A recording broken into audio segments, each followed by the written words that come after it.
अस्सलामुअलैकुम and a very good morning. As usual आपको Expresso में खुश आमदीद कहेंगे। मैं हूँ उर्मिला हसन। आपको क्या हुआ? मैं इमरान हसन। इस उम्मीद और दुआ के साथ कि आप बिल्कुल भी ठीक नहीं हैं, बहुत परेशान हैं और रात को सोए नहीं हैं क्योंकि लोड शेडिंग बहुत ज़्यादा है। हम हमेशा कहते हैं ठीक है क्योंकि बहुत सारे लोग इतने परेशान हैं मुसलसल। पहले कहते हैं बिजली चली गई, अब आती कभी कभी है, पहले जाती कभी कभी थी। शहबाज स्पीड इस कदर हो चुकी है कि वो मच्छरों और मक्खियों की स्पीड से आगे निकल चुकी है, यानी कि हर तरफ हमें यही कुछ नजर आता है, अंधेरे नजर आते हैं, पंखे नहीं चल रहे, जज्बात बदल गए हैं, क्या हालात बदल गए हैं। ये एक सच्चा पाकिस्तानी जो कि पूरा दिन बैठ के डिफेंड कर रहे होते हैं हर किसी को पाकिस्तान में रहने को। शहबाज साहब को तो बड़ा डिफेंड, लेकिन स्टिल ये इनके अंदर के जज्बात आप देख सकते हैं और मेरे भी जज्बात कुछ ऐसे ही हैं। मैं जितनी बेआराम रही हूँ इस लोड शेडिंग की वजह से आज नहीं, मतलब ये कोई तरीका है भाई? जब 1 घंटा भी नहीं पूरी लाइट आ रही, आधे आधे घंटे बाद लाइट जा रही है और इतनी अजीब सी सिचुएशन हुई है रात के वक्त भी। इनफैक्ट ऐसा लगता है कि हुकूमत के कंट्रोल में कुछ नहीं है। हुकूमत ने कमिट किया था कि यकूब मई को हम मुकम्मल लोड शेडिंग खत्म कर देंगे और इस पे सितम ये है कि कल जो हमारे एनर्जी मिनिस्टर हैं खुर्रम दस्तगीर साहब, वो कहते हैं मुल्क में लोड शेडिंग है ही नहीं। या तो खुर्रम साहब पाकिस्तान में नहीं है या हम पाकिस्तान में नहीं है। यहाँ पे यही कहने को दिल करता है। बहुत शदीद लोड शेडिंग है जी। हम इस पे इंशाल्लाह इन डिटेल एक सेशन भी करेंगे, आज कर पाए तो आज बात करेंगे। हाँ, और हमें खुद भी चूंकि हम इसी सोसाइटी का हिस्सा हैं तो एहसास हो रहा है कि वो लोग जिनका कारोबार इसके ऊपर चलता है वो लोग कितनी मुश्किलात का शिकार होंगे। और हसन बहुत सारे लोग ऐसे हैं जिनको पंखा भी मुश्किल से मुयस्सर है, इस शदीद गर्मी में वो कैसे रह रहे हैं। हम एग्जैक्टली वही बात करें कि हम तो फिर कहीं ना कहीं यूपीएससी दीगर मामलात की वजह से एक पंखा तो चला सकते हैं, लेकिन बहुत सारे लोग इस धूप के अंदर, इस गर्मी के अंदर, इस बिजली के बगैर रहते हैं। जो एक पंखा उनके घरों में बेचारों के लगा हुआ है वो भी नहीं चल पाता। तो मेरे ख्याल से इस पे कंट्रोल सबसे पहले जरूरी है। हमारे यहाँ प्रॉब्लम ये है कि गर्मियाँ आती हैं तो बिजली नहीं आती, सर्दियाँ आती हैं तो गैस चली जाती है। मतलब ये बेसिक चीज़ों से ही हम निकल नहीं पा रहे, तो हम मुल्क की मैशियत और दीगर मामलात, प्रोडक्टिविटी की कहाँ से बात करेंगे जब आपकी बेसिक मसाइल ही नहीं हल हो पा रहे इतने सालों से। हुकूमत के लिए बहुत ज़्यादा अलार्मिंग सिचुएशन है और अगर इस पे हुकूमत ने काबू ना पाया तो नून लीग से बेहतर कोई नहीं जानता कि आवाम का रिएक्शन क्या होगा। हंगामी इक़दाम लेने होंगे और कौम को एतमाद में लेना होगा कि सब कुछ क्यों हो रहा है। भाई हम टैक्स देते हैं, हज़ारों रुपए बिल्स देते हैं, तो आप हमें एतमाद में तो ले कि सिचुएशन है क्या। इस पर हम बात करेंगे। एक फिल वक्त हम क्या करें, हेडलाइन सर हेडलाइन। इत्तेहादियों की थपकी के बाद हुकूमत का आईनी मुद्दत पूरी करने का फैसला। वजीर आजम शहबाज शरीफ 1 माह बाद बैकफुट से फ्रंट फुट पर आ गए। मईशत की सांसें बहाल करने और डॉलर को लगाम डालने के लिए फैसला ले लिया। तफ्तीशी इदारों में हुकूमती मुदाखलत का तासुर। चीफ जस्टिस पाकिस्तान ने प्रोसिक्यूशन ऑफिसर के हालिया तबादलों और फौजदारी मुकदमात पर असरअंदाज होने की मुबैना कोशिशों का खुद नोटिस ले लिया। समाअत आज दोपहर 1 बजे होगी।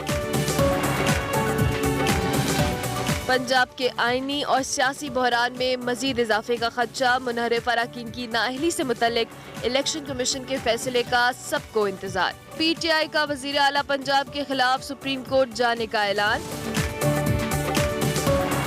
वफाक और पंजाब के बाद बलोचिस्तान में भी एक बार फिर सियासी हलचल मच गई। वजीर आला अब्दुल कदूस बजिंजो के खिलाफ तहरीक अदम एतमाद जमा करा दी गई। ओपोजिशन का अदम एतमाद के लिए नंबर पूरा होने का दावा। और कराची के होनहार तालिब इल्म मोहम्मद हमजा खान का बड़ा कारनामा। बसारत से महरूम अफराद के लिए डिवाइस तैयार कर ली। जी जनाब, हेडलाइंस आपने जानी। हर तरफ सियासत ही सियासत हो रही है, कभी कहीं कोई आ रहा है कोई जा रहा है। इस सारी सूरत हाल पे भी हमने बात करनी है आज की बड़ी खबर।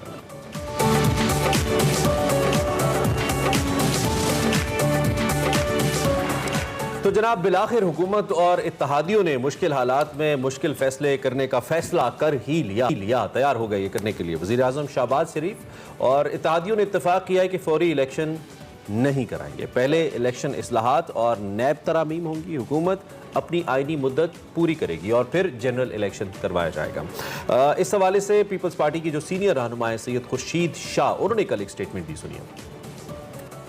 इलेक्शन इस्लाहात भी है जो बहुत अहम है, उनके सिवा इलेक्शन होने चाहिए। इलेक्शन कमीशन 7 महीने मांग रही है, कम से कम होना चाहिए 7 महीने। वो बहुत ज़रूरी होता है। इलेक्शन अगर केयर टेकर भी आ जाए, इलेक्शन कमीशन इलेक्शन न कराए तो फिर फ़ायदा कोई नहीं है। तो ये अक्टूबर नवंबर तक तो कोई ऐसा इरादा हमारा नहीं है कि इसको ख़त्म करें। इत्तेहादियों की यकीन दहानी के बाद वज़ीर आज़म मुतहरिक नज़र आते हैं और मईशत को संभाला देने के लिए उन्होंने ऐसा लगता है कि बड़े फैसले करना शुरू कर दिए हैं। डॉलर को लगाम डालना हो, रुपए को मुस्तहकम करना हो, इससे ज़्यादा गैर ज़रूरी और जो लग्जरी अशिया इनकी दरामद पर पाबंदी हो, ये अहम फैसले कुछ किए गए हैं। साबिक वज़ीर आज़म इमरान खान दूसरी जानिब लॉन्ग मार्च की तरफ बढ़े चले जा रहे हैं। वो जुम्मे को तारीख देने जा रहे हैं और गुज़िश्ता रोज़ गुजरावाला में खूब गरजे बरसे, मुखालिफिन को लफ्जी बाउंसर्स मारे। क्या कहा सुनिए। तो आजकल सबसे खुश फिर रहा है आसिफ जरदारी। वो आराम से सेंटर में भी बैठा हुआ है, सिंध भी संभाला हुआ है, पैसे भी बना रहा है और गालियां शहबाज को और नून लीग को पड़ रही हैं। वाकई जरदारी तुम नून लीग पे भारी हो। शहबाज शरीफ बड़ा शौक था अचकन सलाने का, अब बताओ, अब लोगों को जवाब दो जो आजकल सब। आपने सुना इमरान खान साहब क्या कह रहे थे। दूसरी जानिब मुनहरिफ अरकान से मुतल्लिक सदारती रेफरेंस पर सुप्रीम कोर्ट की राय के बाद पंजाब में सियासी और आईनी बहरान मजीद बढ़ने लगा है। सबको इलेक्शन कमीशन के फैसले का इंतजार है। ताहम तहरीक इंसाफ ने हमजा शहबाज के खिलाफ सुप्रीम कोर्ट जाने का भी ऐलान कर दिया है। बलोचिस्तान भी कहीं पीछे नहीं रहा, एक बार फिर तब्दीली की हवा चल पड़ी है। वज़ीर आला बलोचिस्तान अब्दुल कुद्दूस बेजिंजो के खिलाफ तहरीक अदम एतमाद जमा करा दी गई है, जिस पर 14 अरकान असम्बली के दस्तखत मौजूद हैं। साबिक वज़ीर आला जाम कमाल और पीटीआई के रहनुमा यार मोहम्मद रिंद ने मुश्तरका प्रेस कॉन्फ्रेंस की। उन्होंने क्या कहा, आपको सुनाते हैं। कई बार इस हुकूमत को बार बार कहा कि आपके कई इकदामात ऐसे हैं जो कि बलूचिस्तान के लिए बिल्कुल सही नहीं है और हमें वो सीरियसनेस नज़र नहीं आ रही। तो क्या हम 1 साल 1.5 साल मजीद बर्दाश्त करें? एक बजट आने वाला है, बलूचिस्तान के नौजवानों की नौकरियों का मसला है, यहाँ तरक्याती कामों का मसला है, यहाँ वफाक से अपनी चीज़ों को मनवाने का मकसद है। अगर ये नॉन सीरियस गवर्नेंस के साथ अगर हमने बर्दाश्त करना है तो बाकी बर्दाश्त कर लें, कम अज़ कम हम जो मुत्तफ़क़ा तौर पर सारे दोस्त हैं, हम इस बात पर राज़ी नहीं। जिस तरह की करप्शन हो रही है, जिस तरफ की यहाँ पे लॉ एंड ऑर्डर की सिचुएशन है और बैड गवर्नेंस का जो एग्जाम्पल यहाँ दिए जा रहे हैं, हमें कोई कदूर साहब से कोई ज़ातियात नहीं है, मगर उनके तर्ज हुक्मरानी पे हमें एतराज़ है। मौजूदा सियासी सूरत हाल किस तरफ जा रही है, इस पर बात करेंगे। हमारे साथ इम्तियाज़ गुल साहब मौजूद हैं, सीनियर तजज़ियाकार हैं, उनको हम खुशामदीद कहेंगे। बहुत शुक्रिया इम्तियाज़, आप वेरी गुड मॉर्निंग। सियासी सूरत हाल हमारे सामने है, लेकिन सबसे पहले शहबाज शरीफ साहब के हवाले से, प्राइम मिनिस्टर के हवाले से उन्होंने कहा जी उनके हुकूमत ने और उनके इत्तेहादियों ने मुद्दत पूरी करने का फैसला किया है और हालात पर काबू पाने के लिए वो मुतहरिक भी हुए हैं। अब इलेक्शन तो नहीं, उन्होंने कहा हम कराएंगे, हम अपनी मुद्दत पूरी करेंगे। इस हवाले से आप क्या कहेंगे? जी अस्सलाम वालेकुम। देखिए, अल्लाह करे कि शहबाज शरीफ साहब में इतना दम खम हो कि वो खड़े रहें, अपने इस इस्तकामत के साथ अपने इस आज़म पे कायम रहें। और उसमें लगता यह है कि आसिफ अली जरदारी साहब की उनको भरपूर हिमायत हासिल है, इसलिए कि ये तो शुरू से क्लियर था कि आसिफ जरदारी साहब सिंध को नहीं छोड़ेंगे, वहाँ पे उनकी हुकूमत है। तो उनका ये ख्याल होगा कि 365 375 दिहाड़ियाँ और लगा ली जाएँ, क्योंकि यही कहानी है सिंध की, जहाँ पे जिस अंदाज में वहाँ पे पब्लिक का पैसा खुर्द बुर्द किया गया। वो हमारा सिस्टम ही ऐसा है जो प्रोक्योरमेंट का, टेंडरिंग का, कि इसके ज़रिए बहुत ज़्यादा पैसे बनते हैं।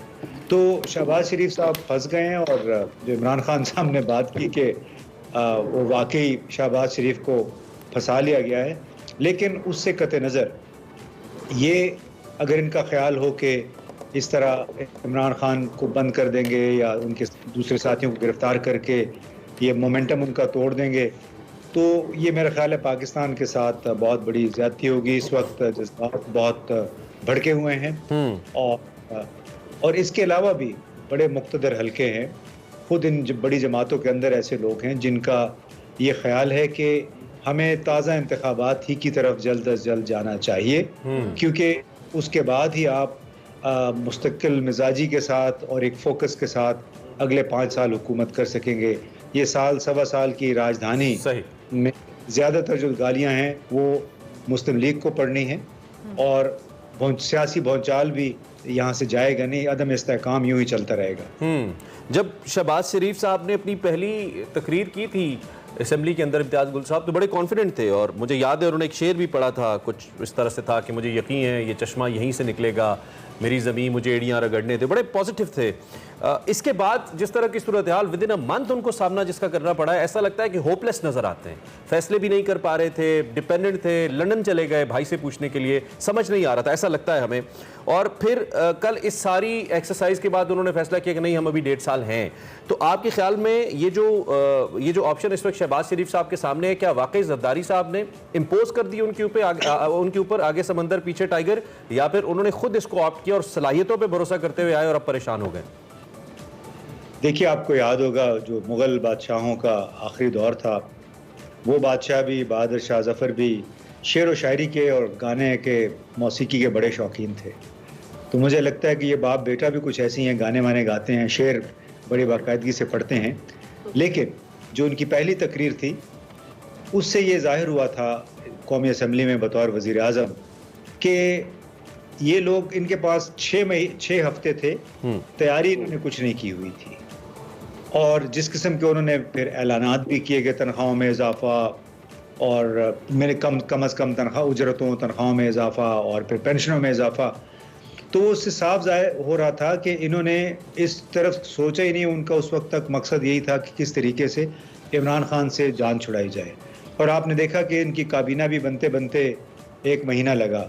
तो ये पाकिस्तान की सियासत का इंतहाई अफसोसनाक पहलू है कि जमातें इलेक्शन कैंपेन करती हैं, दूसरों को गिराने की कोशिश करती हैं, लेकिन ये नहीं सोचा होता कि व्हाट नेक्स्ट। अब इमरान खान साहब का भी हमें बिल्कुल इखलास के साथ ये बात करनी चाहिए कि उन्होंने जज्बात और अपने एक बयानिया जो दिया है कि हकीकी आज़ादी का, खुद मुख्तारी का, इज़्ज़त के साथ जीने का, वो ठीक है, बिल्कुल ऐसी होना चाहिए।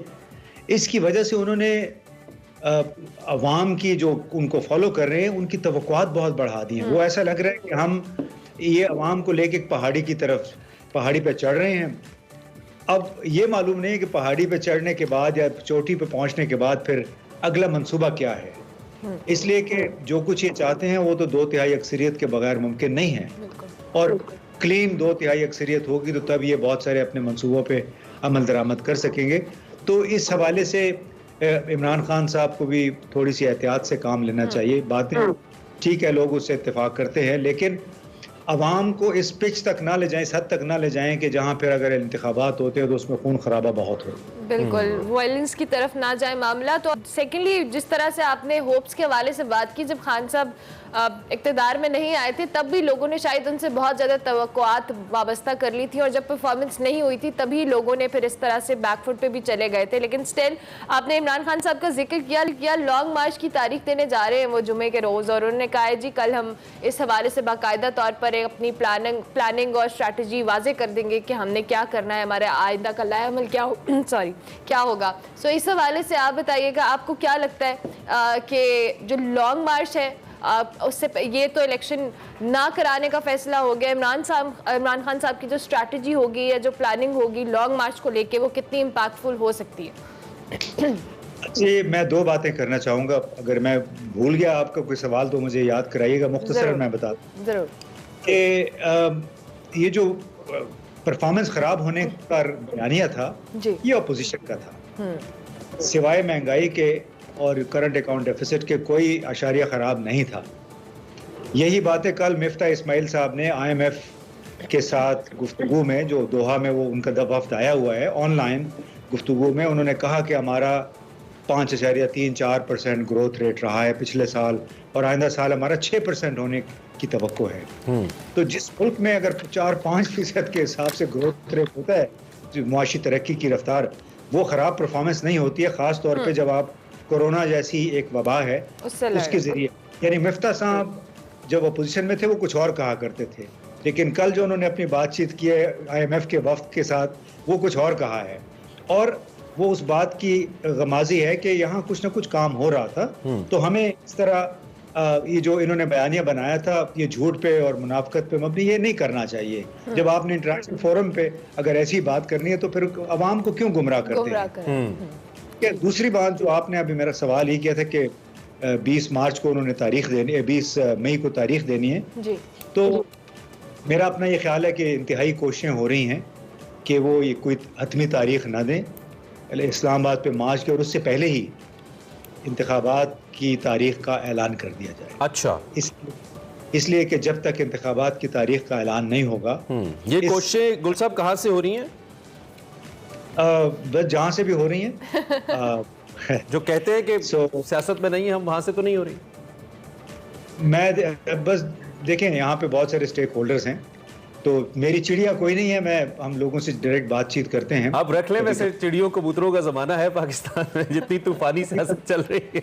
अच्छा, एक बड़ा आम सवाल मेरे जहन में आ रहा था, मैं आपके तजर्बे से फायदा उठाने की कोशिश करता हूँ ये पूछते हुए कि इमरान खान साहब जलसे तो 2011 में भी बहुत बड़े कर रहे थे, इससे बड़े जलसे कर रहे थे, इससे छोटे नहीं थे। 2017-18 में भी जब इंतखाबात होने वाले थे, लासानी जलसे थे। इमरान खान जैसा पॉलिटिक्स के अंदर फिल वक्त कोई क्राउड पुलर पाकिस्तान में नहीं है, we all agree on this. उसके बावजूद ना तो 2013 में वो 23-24 सीटों से ऊपर जा पाए, ना वो 2018 में 2 तिहाई अक्सरियत ले पाए। तो जलसों पे किस हद तक इमरान खान साहब जो इतने कॉन्फिडेंट है अपने जलसों को लेकर, अपनी कॉल को लेकर, ये कैसे ट्रस्ट कर सकते हैं? अवाम निकल तो आती है, वोट भी दे देती है, लेकिन उतना वोट नहीं देती जिससे आप एक बड़े कॉन्फिडेंट प्राइम मिनिस्टर के तौर पे सामने आ जाएं। तो क्या इमरान खान साहब का ये एतमाद कहीं उनको परेशानी में तो नहीं डाल देगा आने वाले वक्त में? ये तो आपने मुझसे पूरे थीसिस के सवालात पूछ लिए हैं, PhD थीसिस के। उसमें देखिए, 2 तिहाई अक्सरियत मेरा ख्याल है बहुत मुश्किल है, उनको नहीं मिल पाएगी। पाकिस्तान में चूंकि वोट बटा हुआ है, ख़ास तौर पर पंजाब में एन लीग की काफ़ी एक अपनी कंस्टिट्यूंसी है, उसको तोड़ फिलहाल बहुत मुश्किल है। लेकिन मैं एक बात बताऊं कि जलसों से आप कोई इलेक्शन नहीं जीतते हैं, लेकिन जलसों से एक बात PTI ने या इमरान खान ने साबित की है कि जो जितने भी उस वक्त के अपोजिशन के लोग थे, चाहे वो ख्वाजा साद, ख्वाजा आसिफ साहब, मरियम औरंगजेब साहिबा, खुद मरियम सफदर साहिबा, इनका ये कहना था, आपको याद होगा, बल्कि आप क्लिप सुनवाया भी करते थे जी, कि ये इमरान खान और इनके वजीर जब बाहर जाएंगे तो लोग इनको जूते मारेंगे। बिल्कुल, आपको याद होगा। उल्टी होगी ये बात। तो अब हम वो जूते तलाश कर रहे हैं कि इनको पढ़ क्यों नहीं रहे, बल्कि उल्टा ज़्यादा से ज़्यादा तादाद में यहाँ पे आ रहे हैं। तो बात ये थी कि आपने देखा कि इस लाहौर हाई कोर्ट के जो 12 जजों को कई करोड़ के कर्जे दिए हैं कि आप घर बना लें, और वो पंजाब हुकूमत ने दिए हैं। मुझे ये बताएं कि क्या ये तर्ज सियासत है जिसकी वजह से मुल्क यहाँ इस हालत को पहुँचा है, या वो तर्ज सियासत होना चाहिए जिसकी बात PTI करती है कि ये तमाम प्रिविलेजेस मुराद को आप ख़त्म करें? यानी एक रिश्वत का एक जरिया है। परसों आपने देखा होगा पाकिस्तान भर के अखबारात के आधे जगह पे इश्तिहारात इन्होंने छापे हुए थे PTI इमरान खान को बदनाम करने के लिए। तो ये वो पैसा है जो इमरान खान ने 3.5 साल में इस्तेमाल नहीं किया इस बेदरख्त तरीके से। तो आप हमें जी, तो आप ये कह रहे हैं कि जो क्राउड आ रहा है वो सपोर्ट करेगा इमरान खान साहब को, ट्रस्ट करना चाहिए इस क्राउड के ऊपर? मैं तो जी जहाँ जहाँ गया हूँ, वो लोग जो 2 महीने पहले तक गालियाँ दे रहे थे इमरान खान को, उनकी पार्टी को, महंगाई की वजह से, बेरोजगारी की वजह से, वो लोग सब अव्वल में हैं। ठीक है, ठीक है। गुल साहब, टाइम हमारा खत्म हो गया। Thank you very for your analysis. Imtiaz गुल साहब एनालिसिस कर रहे थे मौजूदा पॉलिटिकल सूरत हाल का। आपने सुना, ब्रेक लेते हैं, ब्रेक के बाद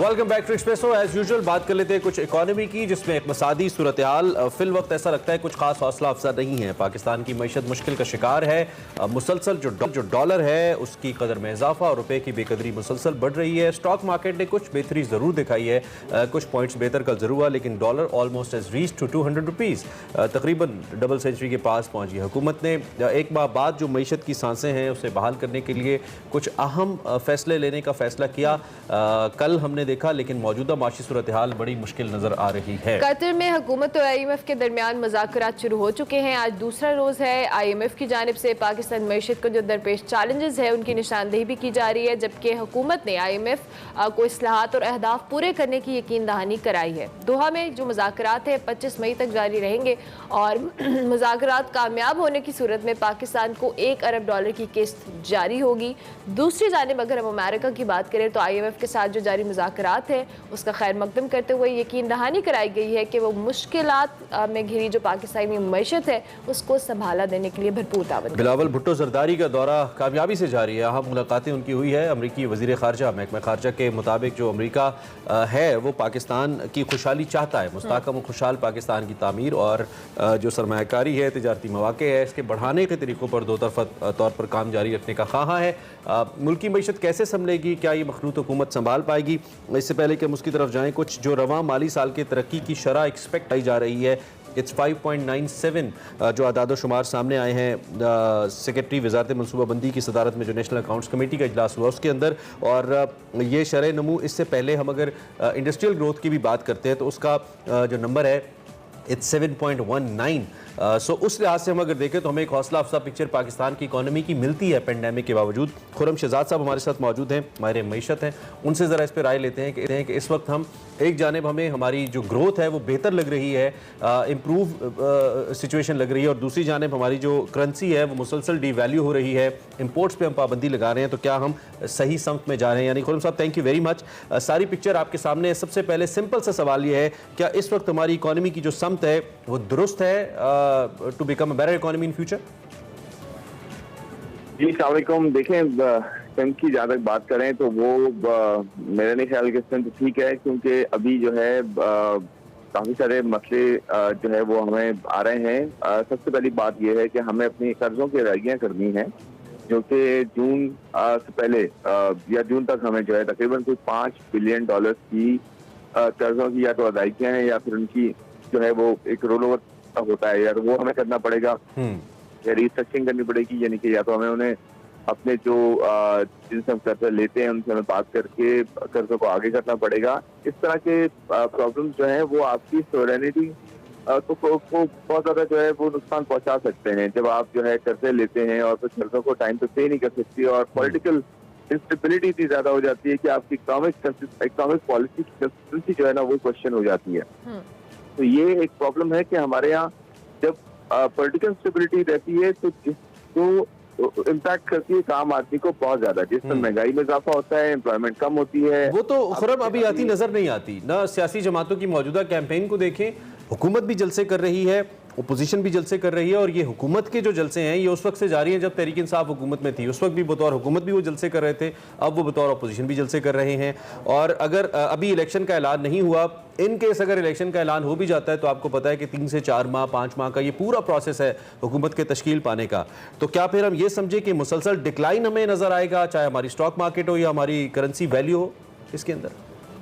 देखिए, प्रॉब्लम यही है कि हम जो है अभी इलेक्शन की बात कर रहे हैं, हमें ये सोचना है कि अभी एट हैंड प्रॉब्लम क्या है। हम ये नहीं सोचते कि प्रॉब्लम अभी है उसको हमने हल करना है, रादर ये कि मजीद प्रॉब्लम बढ़ा दें। ये प्रॉब्लम ये है अभी कि अभी हमने कर्जों की अदायगियाँ करनी है नंबर 1, और वो डॉलर्स में है, और डॉलर्स इस वक्त हमारे पास तकरीबन कोई $10 अरब के करीब हमारे रिजर्व थे। अभी थोड़े और कम हो गए होंगे अभी जो नए नंबर आएंगे आज। इसके अलावा अगर आप ये देखें कि हम इलेक्शन अगर कोई अनाउंस कर देती है गवर्नमेंट इस वक्त, तो वो इलेक्शन हल नहीं है। उसकी वजह देखिए मैं आपको बताता हूँ, उसकी वजह यह है कि इलेक्शन होने में भी 4 से 5 महीने लगेंगे। अगर सेटअप आएगा उसके बाद फिर इलेक्शन की जो है वो डेट आएगी। तो प्रॉब्लम यह है कि इलेक्शन में भी आपको फंडिंग की जरूरत पड़ती है, जिससे पैसा खर्च होता है, और तकरीबन $200 मिलियन के करीब एस्टिमेटेड नंबर है कि $200 मिलियन के करीब आपके इलेक्शन में भी खर्च होता है। तो वो आप कहाँ से लाएंगे पैसा?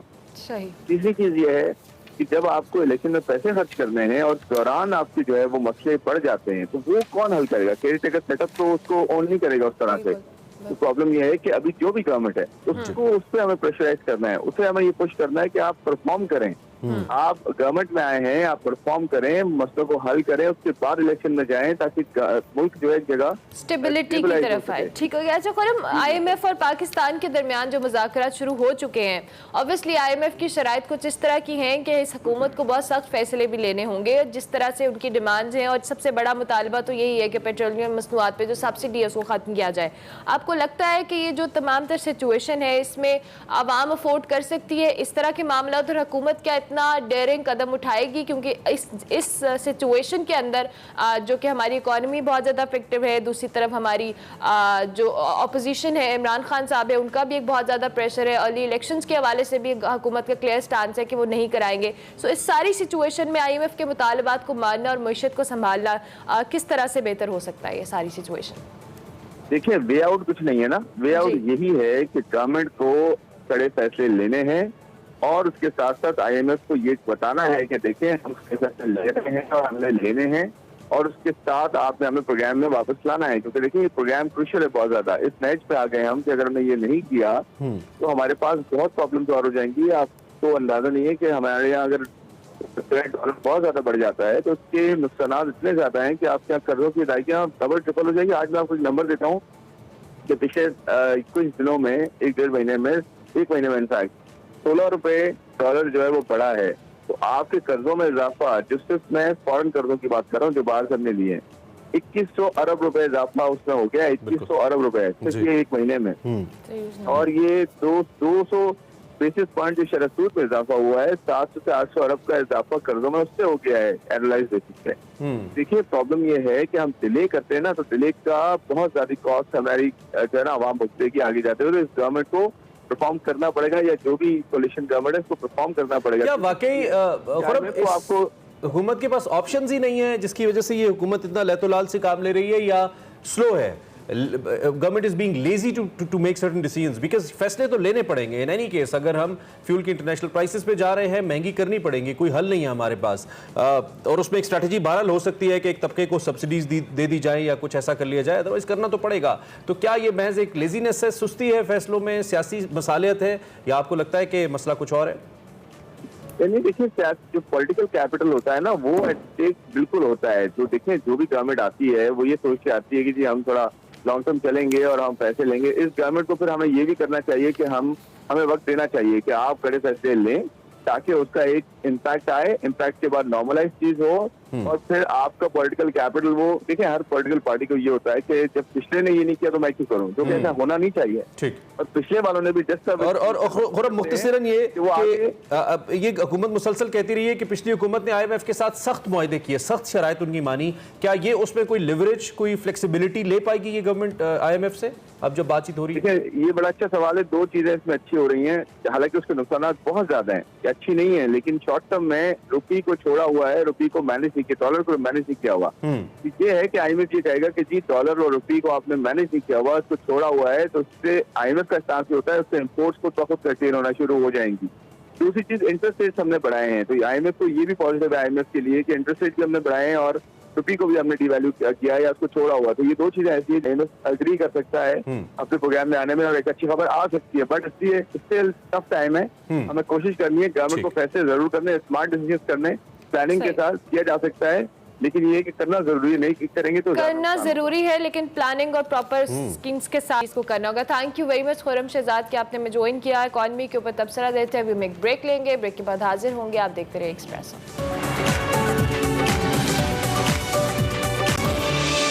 Welcome back to Expresso. अब आपकी मुलाकात एक एक्सप्रेसो हीरो से करवाते हैं। बड़े अरसे बाद एक एक्सप्रेसो हीरो हमारे साथ मौजूद हैं। इनका एक कारनामा है जी, बड़ा ज़बरदस्त है, और वो है ब्लाइंड लोगों के लिए जो देख नहीं सकते, बिसारत से महरूम है, उनके लिए हमजा खान हमारे साथ मौजूद है। उन्होंने एक डिवाइस तैयार की है, और इस डिवाइस से जिन लोगों को भी नज़र नहीं आता वो बआसानी से चल फिर सकते हैं। ये डिवाइस उनको गाइड करती है और रास्ते में आने वाली चीज़ों का पता देती है। How does it work? इनका यूनिवर्सिटी प्रोजेक्ट था, बहरिया यूनिवर्सिटी के स्टूडेंट हैं, उनसे हम बात करते हैं और उनसे पूछते हैं, एंड विद दैट हम ये भी उनसे जानते हैं कि क्या अब इसको कमर्शियल प्रोजेक्ट्स के लिए या कमर्शियली भी इसको इस्तेमाल किया जा सकता है या नहीं। हमजा हमारे साथ मौजूद है। हमजा, हम आपको खुश आमदीद कहेंगे। Thank you so much. कैसे हैं आप? ठीक ठाक है? Thank you. बिस्मिल्लाहिर्रहमानिर्रहीम। जी मैं ठीक हूँ, आप सुनाएं, आप ठीक हैं? बिल्कुल ठीक। हमजा, सबसे पहले तो अपने इस प्रोजेक्ट के हवाले से बताएं, इस डिवाइस के हवाले से बताएं, ये है क्या, how does it work?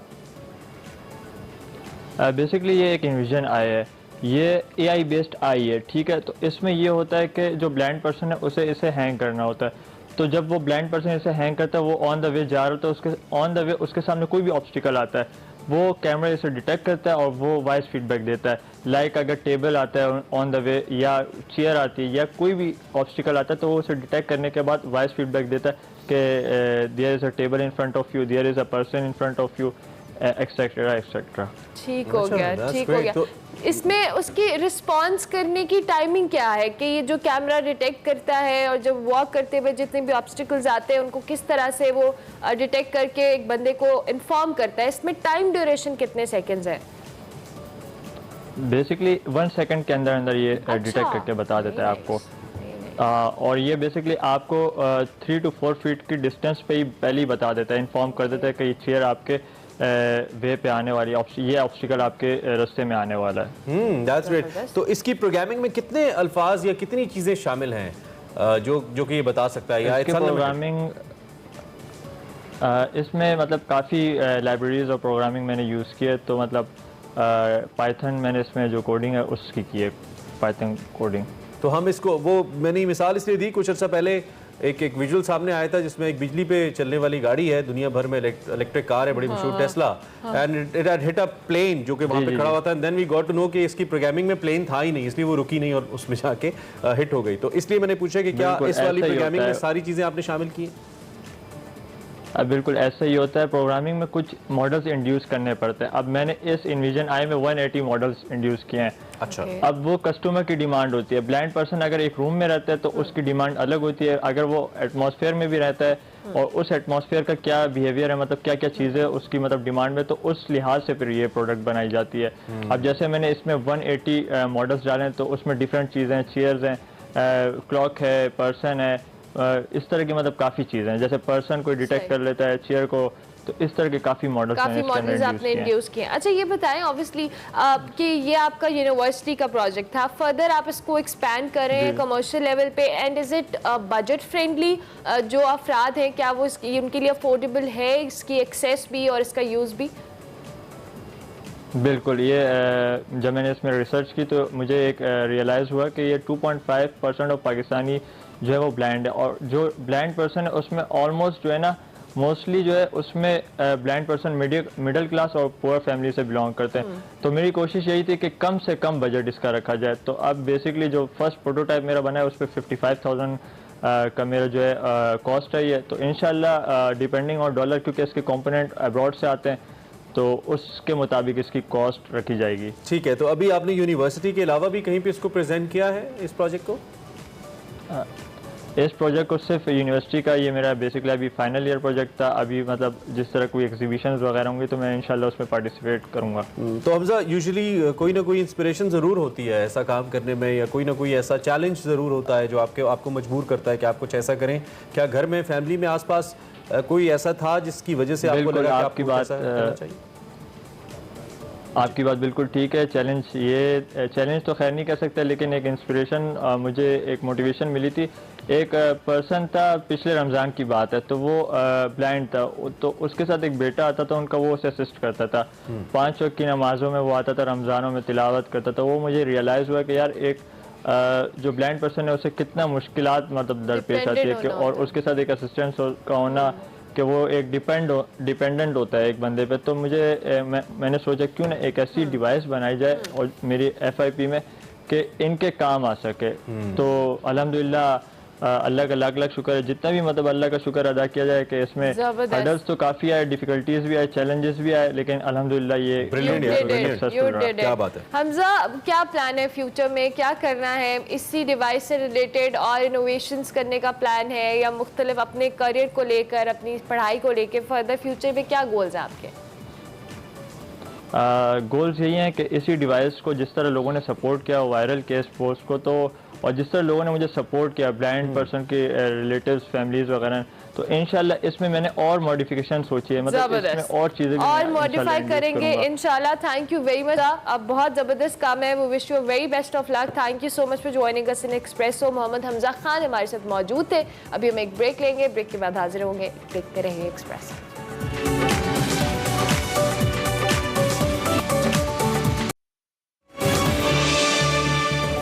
Welcome back to Expresso. Show के दूसरे हिस्से में आपको एक बार फिर खुशामदीद कहेंगे। अभी दूसरे घंटे में भी आज यूजुअल हमारे पास बहुत कुछ है जो हमने आपके साथ शेयर करना है, लेकिन आगाज में आपको बताएंगे हेडलाइंस।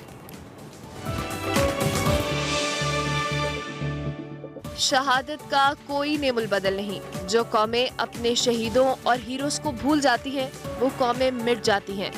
बरी फौज के सिपा सालार जनरल कमर जावेद बाजवा का GHQ रावलपिंडी में शोहदा और गाजियों की फैमिलीज की तकरीब से खिताब। सेगमेंट सफर शर्त में वकार अहमद मलिक सैर करवाएंगे हुस्ने बेमिसाल वादी गिजर की। पाकिस्तान की सबसे बड़ी टेक कॉन्फ्रेंस फ्यूचर फेस्ट का अहवाल बताएंगी Hamna Khalid segment over a cup of coffee में।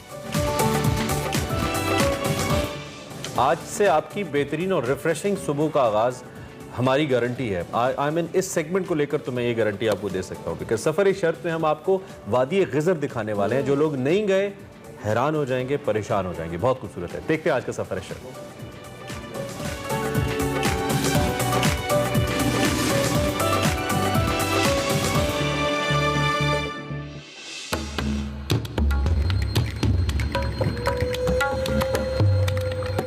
आपको गिजर क्यों जाना चाहिए? अगर आप बहते पानियों, गिरती आबशारों और गाते झरनों को सुनने का शौक रखते हैं, अगर आपको अफसाना गो दरख्त अच्छे लगते हैं, अगर आपको मुहज्जब और पढ़े लिखे मकामी अफराद से गपशप का शौक है, अगर आप कचरा नहीं फैलाते और शोर गुल को सख्त नापसंद करते हैं,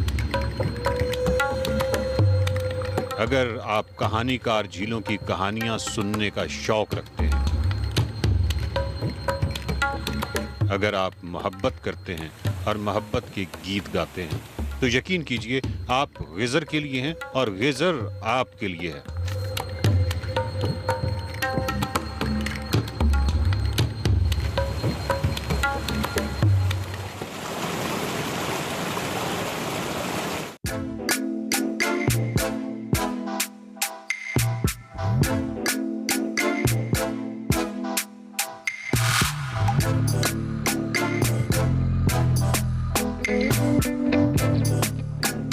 शेर कला की आबादी गिलगित से 38 किलोमीटर के फासले पर वाक़ है। ये वादी गिजर का सबसे बड़ा कस्बा है। शेर किला को गिजर रोड से मिलाने के लिए यहाँ एक लकड़ी का पुल होता था, जो अब भी मौजूद है, लेकिन अब RCC पुल है जो मई 2020 में बनाया गया। शेर किला में तालीम की शरह 80% से ज़ायद है। ये तस्वीर जो आप देख रहे हैं शेर किला के किला की है। ये तस्वीर 1888 में ली गई। शेर किला सयाहों के लिए जहाने हैरत है। शेर किला में आप एक दफा दाखिल हो जाएं तो हैरतों में गुम हो जाते हैं। जा बजा बहते पानी, झीलें, घने दरख्त, आसारे कदीमा, बहुत कुछ।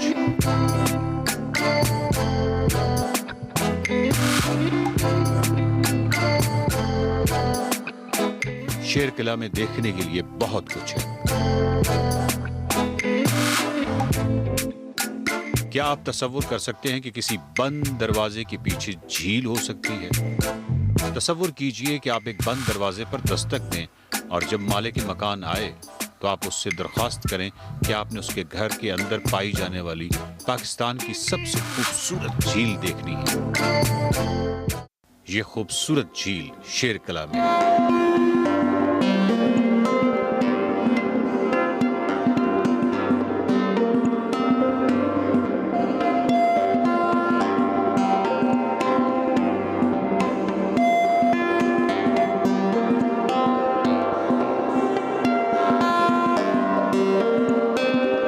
जिस जगह पे मैं खड़ा हूँ, एक झील के किनारे खड़ा हूँ, और जिसके हवाले से जितना मैं घूमा हूँ, एक सब्जेक्टिव सा आपको एनालिसिस दे रहा हूँ। डेफिनेटली हर बंदा अपनी बात करता है, लेकिन एक अपना सब्जेक्टिव एनालिसिस आपको दे दूँ कि पाकिस्तान की मैं खूबसूरत तरीन झील के किनारे खड़ा हूँ। ऐसी झील मैंने कम से कम नहीं देखी।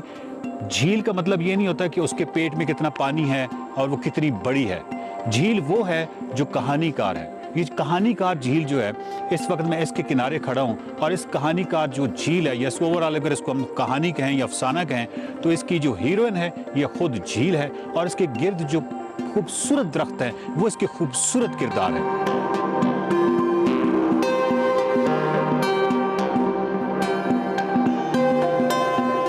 इस झील पर जब आपने आना है तो मेरे कहने पे एक दो काम जरूर करने हैं। इसके किनारे पे बैठ जाना है, मछलियां गिननी है, बड़ी मछलियाँ आपको बाकायदा नज़र आएंगी तैरती हुई। और ये फितरी जो मनाजिर हैं, अब हम इनके पीछे पड़ते हुए इनको हम ख़त्म करते जा रहे हैं। हो सकता है कि किसी टाइम पे यहाँ पे शिकार होना शुरू हो जाए और ये मछलियाँ ख़त्म हो जाएं, लेकिन मैं यहाँ आप बैठा हूँ और कितनी देर तक बहुत सारी मछलियाँ जो हैं, पानी इतना ट्रांसपेरेंट है, इतना साफ़ पानी है कि झील के वस्त तक मुझे पत्थर तक नज़र आ रहे हैं और इसी तरह मछलियाँ नज़र आ रही हैं। तो ये काम ज़रूर कीजिएगा कि यहाँ पे आके एक ऐसा वक्त गुजारिएगा जो आपकी ज़िंदगी का खूबसूरत तरीन वक्त हो, और यहाँ पे शाम ढले आएँ, सुबह आएँ, किसी भी वक्त आएँ, आपको ये झील कभी मायूस नहीं करेगी।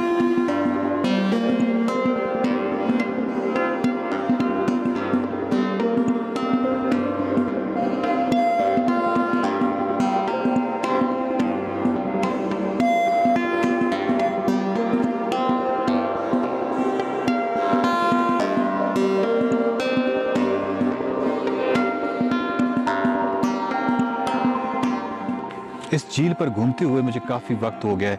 इसके आप चारों तरफ तो नहीं घूम सकते, इस साइड पे वो पत्थर है या जिसकी मुनासबत इसको डिंग बट कहते हैं, डूबा हुआ पत्थर। लेकिन जितना मैं घूम सकता था इस साइड पे भी और इस साइड पे भी वो घूमा हूँ। और बहुत ही एक जो ऑब्जर्वेशन है वो ये है कि एक तो साइलेंस है, खामोशी है, जो इस झील का खासा है। अल्लाह करे ये खामोशी एक बतौर किरदार इस झील के साथ रहे। दूसरा ये है कि मतलब आप हर जगह पे दरख्त जो हैं वो इस तरह हैं, ऐसे ऐसे फीचर्स हैं कि आप मुख्तलिफ जगहों पे बैठ जाते हैं, घंटों बैठ सकते हैं। और इसी की वजह से मैंने कहा है कि ये पाकिस्तान की सबसे खूबसूरत झील कहलाई जा सकती है। उसकी वजह ये है कि इसके जो फीचर्स हैं वो बिल्कुल डिफरेंट हैं। ये ऐसी झील है, इसके सराउंडिंग बहुत खूबसूरत है। मतलब ये है कि ये कोई पानी की मिकदार के हवाले से नहीं, बल्कि अपने बोलने, अपनी जहतों के हवाले से ये खूबसूरत झील है।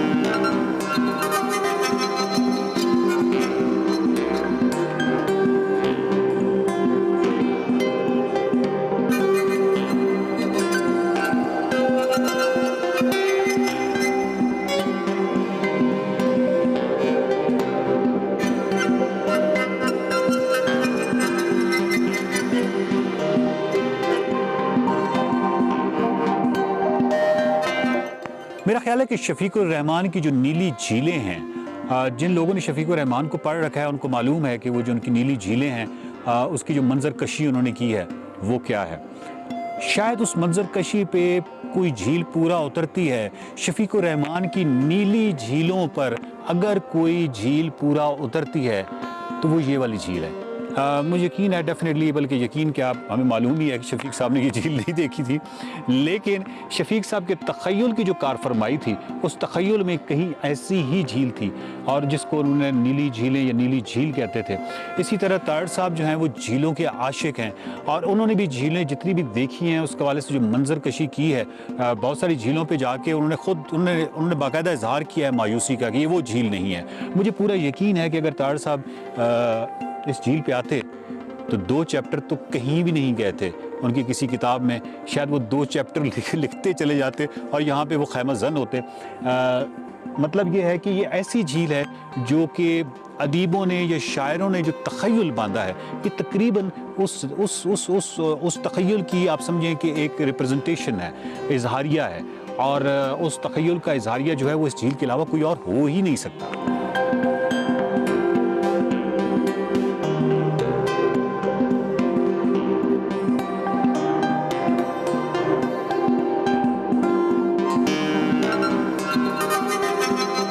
इस झील को बिल्कुल इसी तरह कैसे रखना है कि इसके गिर्द ना कोई ढाबा खुले, ना कोई ये उस तरह का टिपिकल पिकनिक पॉइंट ना हो, और जो भी चीज़ है वो उस झील के अहाते के बाहर हो। टूरिस्ट आए, खामोशी से इसको ऑब्जर्व करे, देखे और उसके बाद वापस चला जाए, ताकि जो चीज़ें अल्लाह ताला ने बनाई हैं, कुछ को तो हम उसी तरह रहने देना जिस तरह उसने बनाई हैं। तो बजाय इसके कि हम हर चीज़ में अपना वो एक कोई स्ट्रक्चर या अपने निशानात छोड़ें, तो इससे वो कुदरत की जो असल जो जिस तरीके से उसकी चीज़ बनाई है वो मुतासिर हो जाती है। तो मेरा ख्याल है कि एक आध झील को हम अगर इसी तरह रहने दें, जिस तरह कुदरत ने बनाई है वो इसी तरह रहे, तो इसमें क्या मज़ायका है।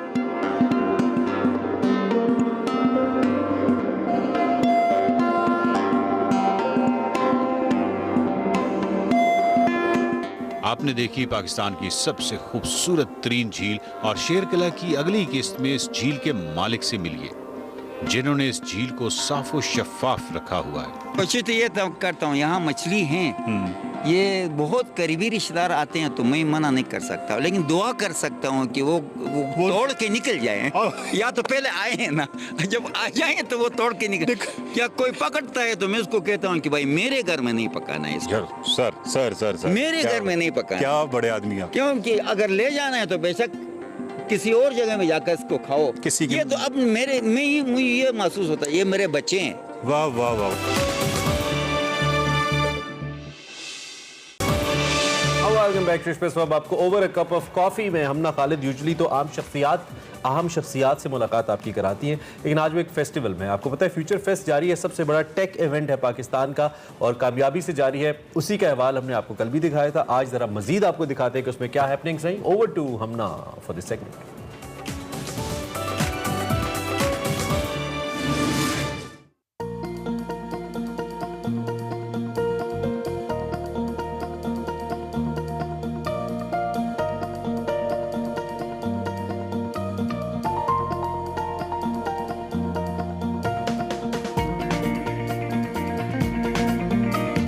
फ्यूचर फेस्ट जो है वो एक अमेजिंग प्लेटफॉर्म है। ये हमने खुद एक फर्स्ट टाइम इस तरह का इवेंट अटेंड किया है, फेस्टिवल।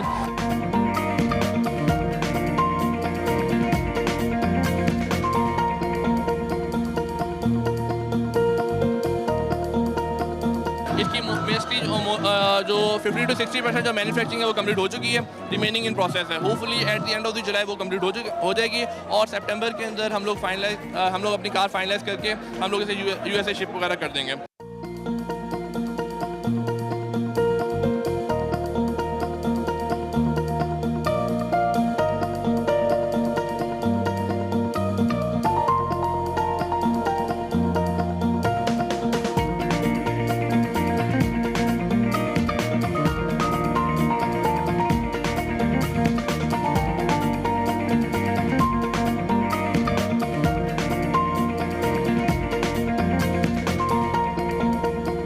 इस टाइम मेरे साथ अली यूसुफ है और ये पाकिस्तान की पहली ऐसी कंपनी है जो कि 3D प्रिंटर जो है मैन्युफैक्चर करें। तो आइए अली से पूछते हैं कि किस तरह से इन्होंने ये सब कुछ स्टार्ट किया। अस्सलाम वालेकुम अली। वालेकुम सलाम। कैसे हैं आप? अल्हम्दुलिल्लाह। हाँ जी अली, 3D प्रिंटर आपकी कंपनी? यस, सो हमारी कंपनी है Objects private limited. We are the largest 3D printer manufacturers in Pakistan.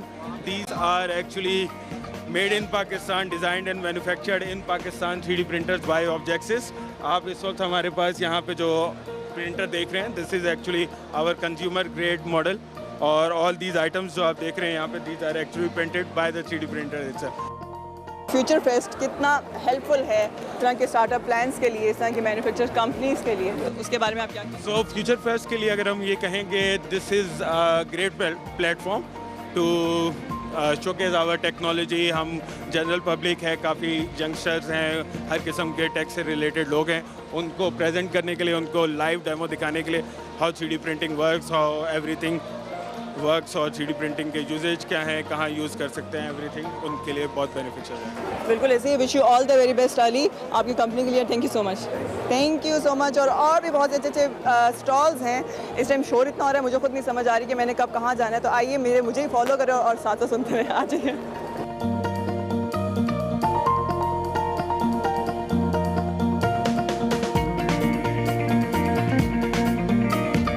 Startup plans में एक और माई वाटर के नाम से मुझे एक स्टार्टअप प्लान नज़र आया जो कि न्यू बिज़नेस है। वो किस तरह से है, तो उससे रिलेटेड मेरे साथ फहद हैं, उनसे पूछते हैं। अस्सलाम वालेकुम। कैसे हैं आप? अल्लाह का शुक्र है। Thank you so much. और सबसे पहले बताएं कि माई वाटर बेसिकली क्या कॉन्सेप्ट है, जो कि मुझे देख के लग रहा है कि कोई डिस्पेंसर है और कोई पानी आप उसको क्लेंस करते हैं? जी एब्सोल्युटली। बेसिकली ये वाटर प्योरीफायर एंड ये कन्वर्ट करता है मिनरल वाटर के अंदर।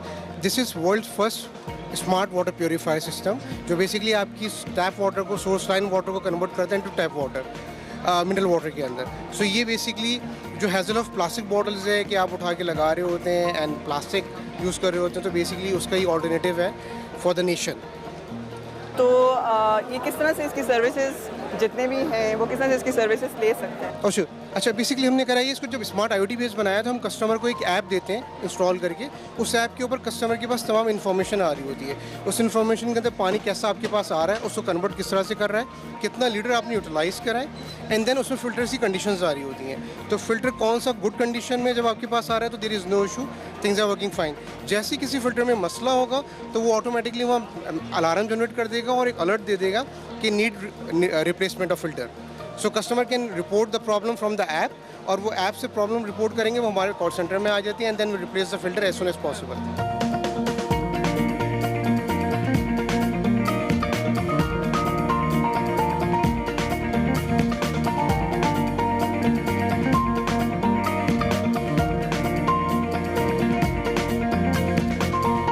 ऑरेंज लॉफ्ट, जब मैंने नाम सुना तो ऑब्वियसली मैं जानती थी, लेकिन मैंने कहा कि पब्लिक को पता चले। उमर ऑनर हमारे साथ है, तो वो मुझे एक्सप्लेन करेंगे कि जिस बैकग्राउंड के आगे हम खड़े हैं बेसिकली वो क्या है। वो योट नहीं है, वो मुझे क्लियर हो गया। अस्सलाम वालेकुम उमर, कैसे हैं आप? वालेकुम सलाम, कैसे हैं? बिल्कुल, थैंक यू सो मच। सबसे पहले एक्सप्लेन करें आप ऑरेंज। पाकिस्तान की बहुत बड़ी टूरिज़्म की इंडस्ट्री है, और उस इंडस्ट्री को प्रॉस्पर करने के लिए, आगे जाने के लिए हमें क्लाइंट को सेटिस्फाई करना भी और एक बेटर सर्विसेज प्रोवाइड करना एक बहुत बड़ा गैप है कंज्यूमर में और उसमें। तो हम लोगों ने अभी नए 2 कॉन्सेप्ट शुरू किए हैं, दैट इज़ टाइनी होम्स और RVs। इससे पहले हमने अताबाद के ऊपर आपने इग्लूज देखे होंगे। स्वीट टूथ भी हमारा ही है, स्वीट टूथ हमारा रेस्टोरेंट उसका ब्रांड है, और ये भी हम लोगों ने लॉजिंग में वेंचर इन किया है। तो हम लोग सिर्फ ये नहीं बनाते, हम लोग ये करते हैं कि there 3 types of people travelling with families and honeymooners. उसके लिए हमारे होटल्स हैं जिसमें बजट और एग्जॉटिक होटल्स हैं। Number 2 is people travelling in the form of groups, backpackers. उसके लिए हम लोग हॉस्टल्स डेवलप कर रहे हैं जो कि बहुत मज़ेदार है। और नंबर 3 के ऊपर हम लोग इग्लूज, ग्लैम्स और टाइनी होम्स। तो ये टाइनी होम्स की कैटेगरी में आता है, और जो RV है वो मूवेबल उसके लिए। तो ऑरेंज लॉफ्ट बेसिकली ये है कि जहाँ पे भी आप ट्रैवल कर रहे हैं, कहीं पे भी आप जा रहे हैं, आपको कहीं पे सोना है, कहीं पे रहना है, तो आपको हमारे पास ही रहना है। तो हम लोग ये नेटवर्क बिल्डअप कर रहे हैं, और उसके लिए हम लोग कर क्या रहे हैं कि जो लोकल कोई कहीं पे घर कहीं पे होटल बनाता है, वो ज़िंदगी की जमा पूंजी लगा के 5 कमरे तैयार करता है। तो वो 5 कमरे उस बेचारा कभी दीवार की लकड़ी के ऊपर पिंक कलर का पेंट कर देता है, कभी वो फूलों वाले कंबल रख लेता है। तो हम लोगों ने उन सारी चीज़ों को चेंज करके हम उनकी अपलिफ्ट कर रहे हैं, उनको बता रहे हैं कि ये बनाना कैसे, पहली चीज़, दूसरी चीज़ को चलाना कैसे, और हम उनको अपना ब्रांड नेम दे के साथ उनकी कमाई को 3 गुना बढ़ाना चाहते हैं। तो ये हमारा मॉडल है। बिल्कुल, और wish you all the very best. और अगर मैं आपसे पूछूँ कि आपकी एक वैन भी खड़ी है जो कि मेरे टूरिज्म में भी शायद यूज़ हो रही है, वो आप लोगों ने स्टार्ट कर दी, तो आप उसे विजिट करवाएं। मैं अब ये नहीं कह सकती कि घुमाएं।